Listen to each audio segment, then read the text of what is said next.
প্রতিদিন বিকেল হলেই পাড়ায় একটি পরিচিত মিষ্টি আওয়াজ শোনা যেত। টিং টিং করে বাজতে থাকা সেই ঘন্টার শব্দ শুনলেই সবাই বুঝে যেত আইসক্রিম আলা এসেছে। বড় বড় বাড়ির সামনে ঠেলা গাড়ি থামতো, আর অনেক বাচ্চা আনন্দে ছুটে আসতো আইসক্রিম কিনতে। রঙিন কাগজে মোড়া আইসক্রিম, ঠান্ডা আর মিষ্টি, সবাই খুশি হয়ে খেত। পাড়াটা তখন হাসি আর কথায় ভরে উঠত। এই বড় বাড়িগুলোর মাঝেই ছিল একেবারে ছোট্ট একটি ঘর। সেই ঘরে থাকতো এক মা আর তার ছোট ছেলে। তাদের জীবন ছিল খুব সাধারণ। মা কষ্ট করে সংসার চালাতেন।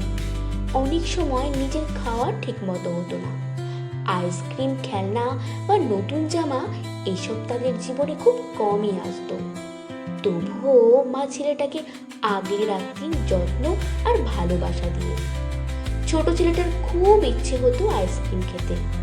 প্রতিদিন বিকেলে সে জানলার পাশে দাঁড়িয়ে থাকতো।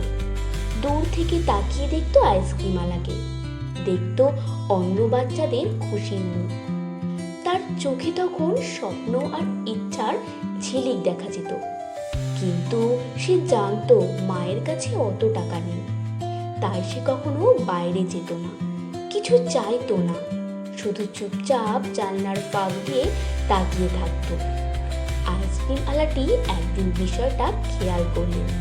প্রতিদিন আসেন, প্রতিদিনই দেখেন ছোট্ট ছেলেটা জানলায় দাঁড়িয়ে থাকে, কিন্তু কখনো কাছে আসে না। তার চোখে যে কতটা ইচ্ছে আর অপেক্ষা সেটা আইসক্রিম আলার চোখে রাখেনি। সেদিন তিনি আর নিজেকে থামাতে পারলেন না। ঠেলা গাড়ি থামিয়ে ধীরে ধীরে জানলার কাছে এগিয়ে গেলেন। তিনি খুব মিষ্টি করে জিজ্ঞেস করলেন, ছোট ছেলেটা রোজ কেন শুধু তাকিয়ে থাকে, কেন আইসক্রিম কিনতে আসে না? ছেলেটা প্রথমে একটু লজ্জা পেল, তারপর ধীরে ধীরে বলল তার আইসক্রিম খুব ভালো লাগে, কিন্তু তাদের কাছে টাকা নেই, তাই সে শুধু দূর থেকে দেখে। এই কথা শুনে আইসক্রিমওয়ালার মনটা কেমন করে উঠল। তার চোখ ভিজে গেল, বুকের ভেতরটা ভারী হয়ে এলো।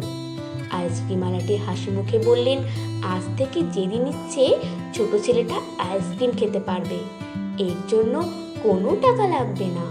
ছোট ছেলেটা প্রথমে বিশ্বাস করতে পারল না, তার চোখ বড় বড় হয়ে গেল। তারপর তার মুখে ফুটে উঠল এক আনন্দের সুন্দর উজ্জ্বল হাসি। সেই হাসিটা যেন চারপাশ আলোকিত করে দিল।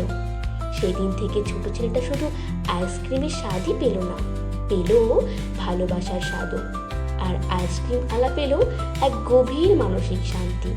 তিনি বুঝলেন একটু দয়া আর ভালোবাসা কারো জীবনে কত বড় সুখ এনে দিতে পারে। আসলে টাকা না থাকলেও মানুষের মন বড় হতে পারে। ভালো মানুষ হওয়াই পৃথিবীর সবচেয়ে সুন্দর পরিচয়। বন্ধুরা, এই গল্পটা আমাদের শেখায় ভালোবাসা কখনো দামে মাপা যায় না।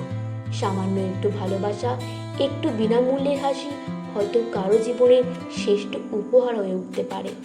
মনুষ্যত্বই আমাদের সবচেয়ে বড় পরিচয়।